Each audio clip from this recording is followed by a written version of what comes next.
Vice President Kamala Harris this week. You endorsed President Biden in 2020. In your op-ed in the New York Times, you talk about character. What is it about her character versus former President Trump that so convinced you to take this public stand and endorse her? I think character is what a person does when they're under pressure. It is a combination of their deep-seated beliefs, the things, their core values, and the discipline they have to execute those, to live up to them. So I think when we look at Kamala Harris, we look at her history. She came up as a prosecutor, an attorney general, into the Senate. She has lived a number of experiences that I think builded someone the kind of character that's going to be necessary in the presidency. But let's be sure, we don't elect a president based on policies. We shouldn't. We should elect them for the character because we don't know what's going to come up. We didn't know that one-term Congressman Abraham Lincoln was going to be able to lead the United States through the Civil War. We never knew that the clothing salesman Harry Truman was going to be able to make the decision to drop the atomic bomb or to deal with the crisis in Korea. Those things come into a presidency in a way that tests the mettle and the character of the person in that office. So you saw from the intro, there's this guy, I forgot his name already, but he says, "What do you think we know about anyone?" Ms. McChrystal says people shouldn't vote based on policy, but after endorsing Kamala Harris. And you wonder, you know why he's saying that, right? Because he knows it doesn't help Kamala Harris for people to run on policy. If you vote based on policy, Kamala Harris does not benefit the American people at all. Majority of American people want mass deportation. Is Kamala Harris running on mass deportation? No. The bipartisan border bill does not reference mass deportation. It says stop criminalizing, increase processing, more people into the border. Like this is annoying to me. And this is what I'm talking about. Like, the people on the left do not want you to critically think about anything. They want you to focus on personality. And like I said, that personality is very subjective, very superficial, very skin deep. And he just like, hey, just fall for the smoke and mirrors that Kamala Harris is trying to appear to be. We are where we are. We showed the poll. She's down on this issue. Going to the border is not going to fix that. I don't know if you all have seen the video. There's this amazing video of her from a couple of years ago out chanting, you know, down with mass deportation. Doug was right behind her chanting along. I mean, her views on this are so obvious. Going to rallies and chanting, running on it in 2019, 2020. I mean, we know where she is on immigration vis-a-vis Donald Trump. Going to the border is not going to change that. The American people are going to see him as tough on it, tougher than she will ever want to be on it. They don't trust Democrats on this issue because of the last 3.5 years, the day one executive orders, and then waiting until the shadow of an election to try to pay some lip service to it. It's not going to work. This is multifaceted. Can you agree to chime in and agree? No, we're well past that. That was A block. I think Harris has some holes in her record.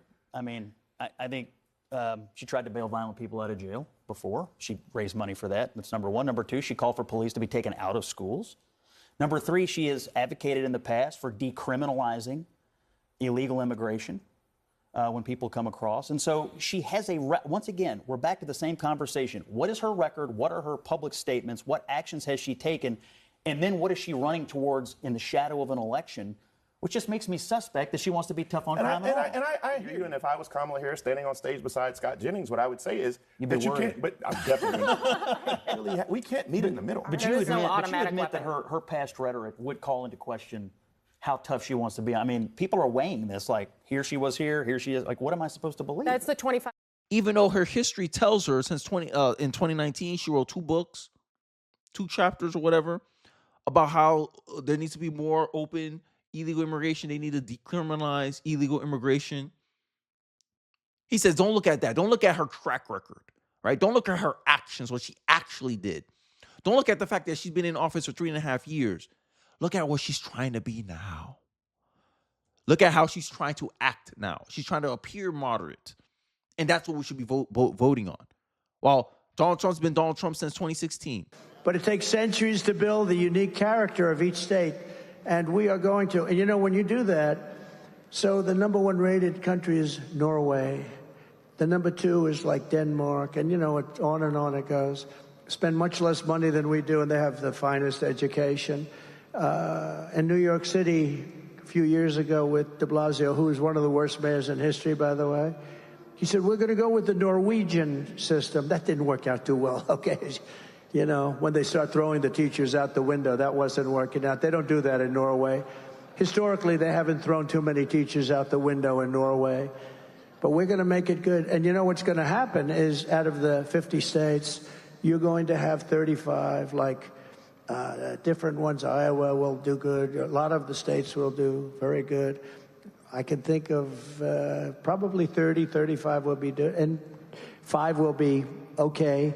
10 will be okay. You'll have 4 or 5 that will be terrible, but that's okay. We have to control it.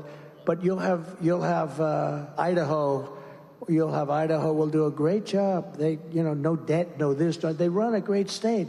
A lot of places will have will have education that can compete with Norway and Denmark and this, but we'll have certain places, and it's the same places like Gavin Newsom, who's a terrible governor. You'll probably have a problem in California, but what you do is you give it to the local communities, and they'll have a great educational system.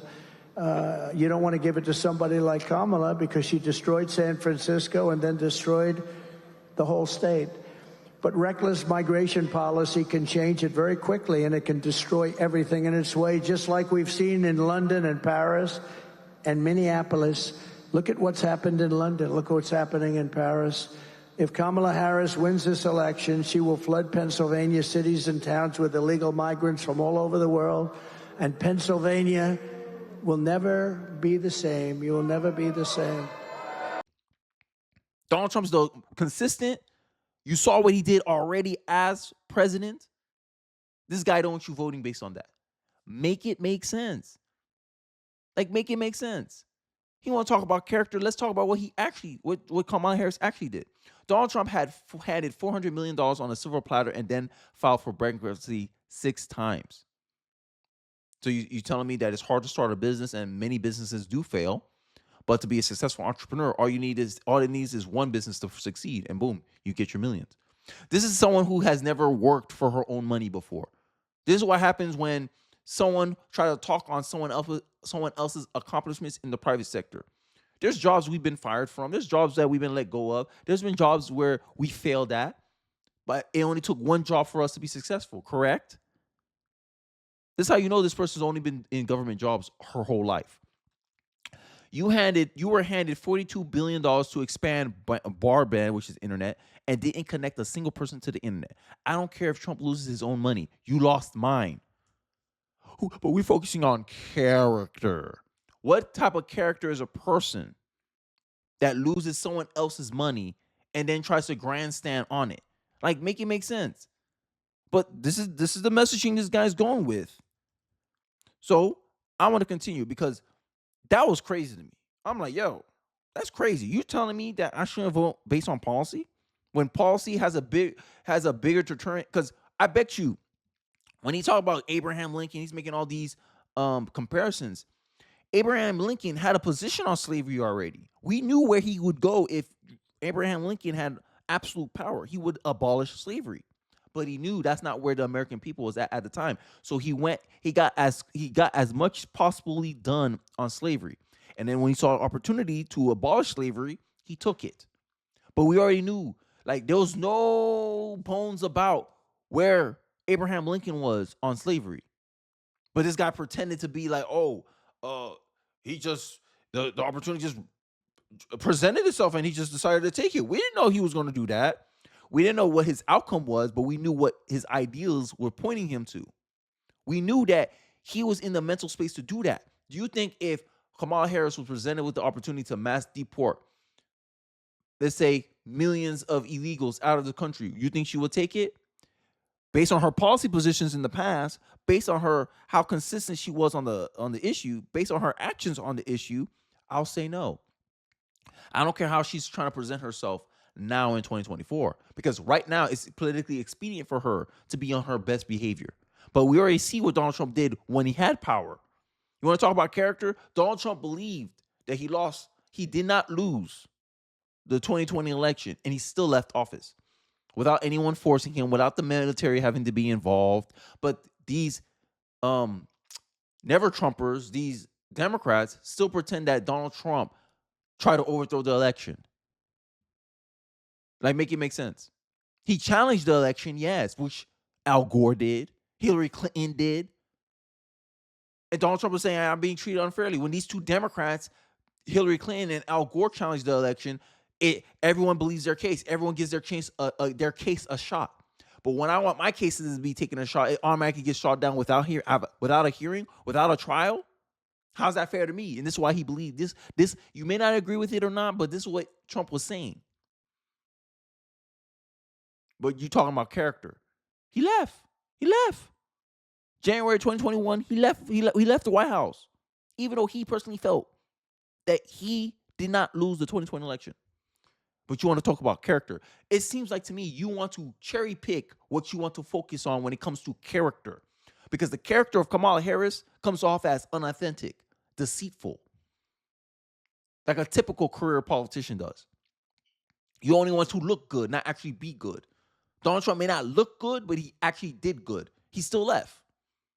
Right? You may not like how he carried himself. You may not like how he talked about the issue. But what was his actions? He still left office. But he's a threat to democracy. Fear mongers. And this is the kind of language when people talk about Kamala Harris, this is what they talk about. When people are endorsing Donald Trump, like RFK, we agree on an issue. We don't agree on a lot of things, but on this particular issue about the health regulation facing the health of Americans, these food things that's going, we want to do something about it. And I'm voting for Donald Trump because he's going to allow me an avenue to actually pursue this policy position that I want to fix when I ran for office. This is RFK saying this. When people are going with Donald Trump, they're listing out policy. And the Democrats know that if you're voting based on policy, you're going Trump. If you're thinking logically, you're going Trump. So with their next messaging, focus on emotions. Let's focus on personalities, character. Even though people have different values for different character traits. I believe we're too empathetic to people's nonsense, and I believe being too empathetic enables bad behavior, bad outcomes, and justifying bad decision makings that people make in their day-to-day life. And this is what I'm talking about when they use these little word games that the left love to fall back on. But I'm done with my rambling. I want to finish off the video. Presidency certainly tests and it can forge leadership over time. But what convinces you now, ahead of a possible presidency, that she's ready, especially on national security and foreign policy, areas you know well? Yeah, what do we know about anyone before they get a job like that? Young President Kennedy, when he was elected, was a young senator. He did pretty well. He struggled first through the Bay of Pigs, then did pretty well in the Cuban Missile Crisis. Donald Trump had no background in it. What we've seen from Kamala Harris convinces me she has the strength, she has the values to deal with the uncertain crises that are inevitable. I don't believe this guy at all. I do not believe him at whatsoever. You know why? Because if I remember correctly, before Putin invaded Ukraine, right? Kamala Harris went to Germany and she was supposed to be some type of ambassador months before Putin came over and took over, launched an attack on Ukraine.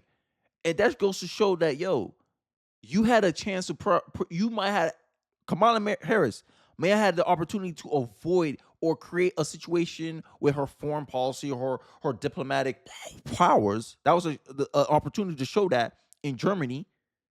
And Putin came over and attacked Ukraine.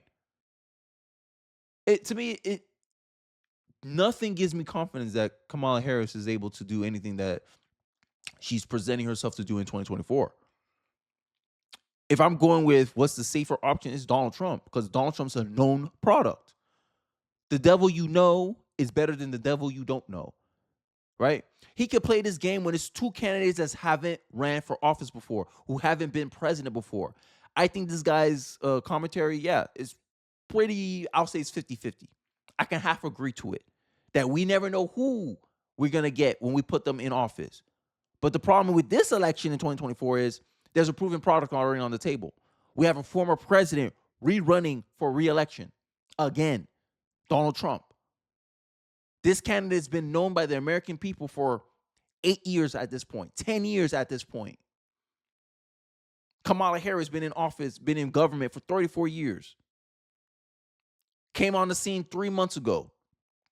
Many people believe that she should not be the presidential candidate for the Democratic Party because she did not win a single primary vote. Many people think she was anointed in that position without the feedback from the American people, without the feedback from the Democratic voter. In states like this, in Florida, the Democrats was not allowed to vote for anyone else but Joe Biden. But you're speaking to her character. Right. I don't believe that. I think that's a bunch of garbage. I think that's a bunch of rationalizations to justify his endorsement. But what do you think, America? What do you think, guys, in the comment section? What are you guys' thoughts? I'd like to hear it in the comment section below. Don't forget to like, comment, subscribe. I appreciate you guys watching to the end of the video, and I'll catch you guys on the next one. Peace.